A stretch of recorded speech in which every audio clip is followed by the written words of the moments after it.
There is a sentiment out there from young creators about drawing from references, and some people think that it's considered cheating.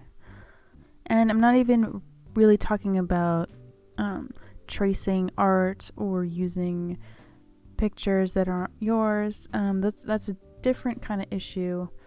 I just mean like the entire concept of drawing from observation and using reference pictures to make something look more accurate is a form of cheating, or that it is just limiting.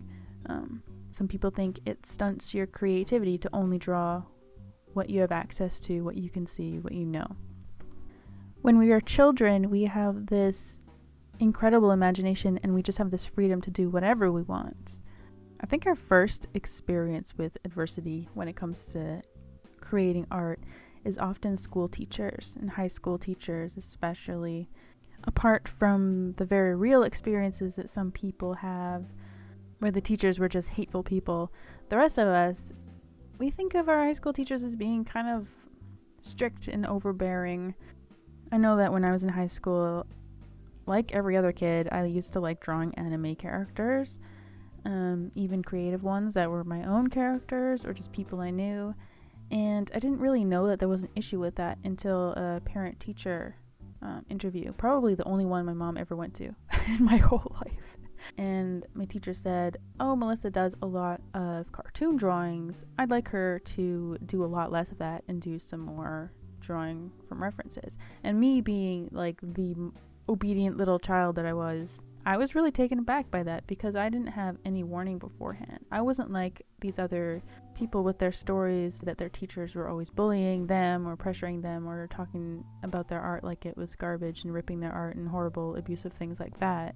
But I do remember being bored and annoyed with the various homework assignments and warm-ups. We had to draw our feet, we had to draw shoes, we had to draw views from our boring windows, we had to draw our electronics, we had to draw whatever, like all these random objects that I was just not interested in. I didn't want to draw that. I wanted to draw dragons, I wanted to draw angels, I wanted to draw boxes and mythical creatures and anime characters. I didn't want to do this homework stuff. I really just didn't appreciate what I had at the time.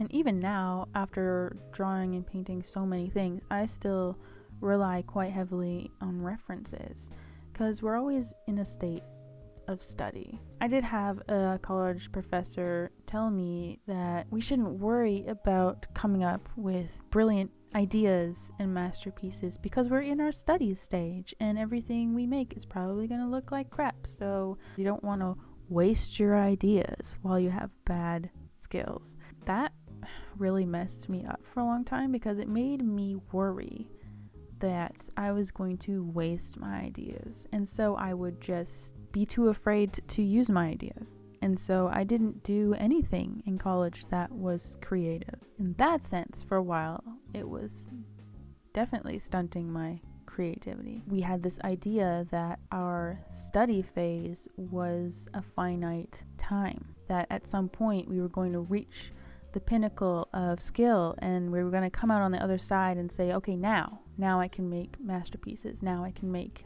the art that I wanted to do. But the thing is, that time may never come. Like, how do you know?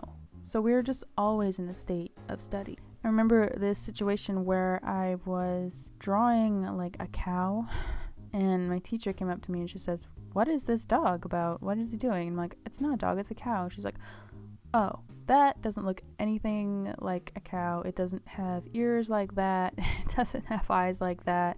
You should really, like, here's a photo reference." And I could see like how incredibly wrong I was in my idea of what a cow looked like.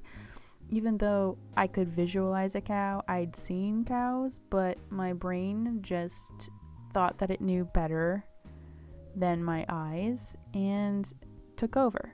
And I made a piece of art that was just incorrect and had the wrong ideas. So by not using references, I'm also kind of stunting my creativity because without them, my image of what I want my art to be won't actually be realized. It does feel scary sometimes when I want to draw something and I realize that I'm nowhere near any of my pictures. But then I realized that there are things that I've drawn so many times, like I could probably draw an apple from any angle. I've drawn so many cats that I could probably go without a reference for a cat. Lots of flowers I'm pretty familiar with. If you draw something over and over and over again, you learn that thing very intimately, and you can probably conjure an image of that from your mind well enough that you don't need references anymore. And some of us think we're there, but we're really not. You know, you will have to draw something where something has to be at a very strange angle or a foreshortened angle. You know, can you take something that you drew once or twice and draw it completely distorted, or from above, from a below? Probably not. It's a lot to remember. And yeah, this is all well and good for when you want to draw still life, if you want to draw people, just regular daily scenes. What about fantasy art? What about those dragons I was talking about? Well, most of those things are based on real life examples, right? This painting that I'm doing that I'm really unsure about, or that it's quite what I envisioned, because I'm painting a scene that doesn't exist. I'm drawing from a memory of a dream that I had that seemed interesting at the time, and involved a huge mountain made of cookies. And it was interesting to me. I thought it was cute, and I decided just to give it a try, to draw this thing that doesn't really exist. And I used references for the cookies themselves, and I did combine a few pictures of people and altered it to look a little bit more like me, or like clothes that I would be wearing, and everything else was completely just from my mind. And that was the part that made me feel really uncomfortable. I didn't really have a reference for a street other than what I thought maybe I could remember, a vague house shape down there, a road that curves downwards, extreme angles. But also I have been drawing houses from a single angle for months and months, every week, 8 hours a week at least, drawing buildings. And because of that, I had enough familiarity, enough details in each different little building that I was drawing to be able to mash them together into something that isn't super detailed, but it was just enough to get by in this painting.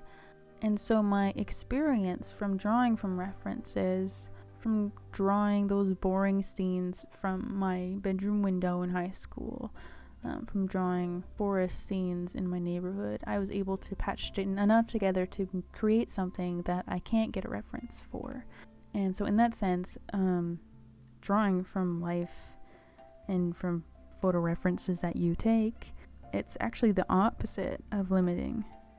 You actually start to gain confidence and actual freedom to do the things that you want to do that you don't have a reference for.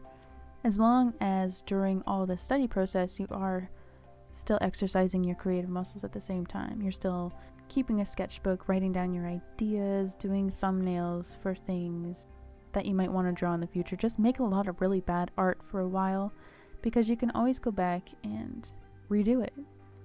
And also, the well of creativity is bottomless. Like, we're always afraid that our creativity is going to run out, that we're going to run out of ideas, but we're always evolving as people and experiencing new things, and that's where creativity comes from. So don't be like ashamed of using references, because I'm not, and professionals aren't, and it just makes you stronger and more confident in your work. Anyway, what is your take on this topic? Do you think painting from references is a type of cheating? Is there anything that you drew so many times that you can probably do it by heart by now? Do you think drawing from references is limiting, or do you think that it's freeing eventually? Let me know in the comments, and I'll see you next time.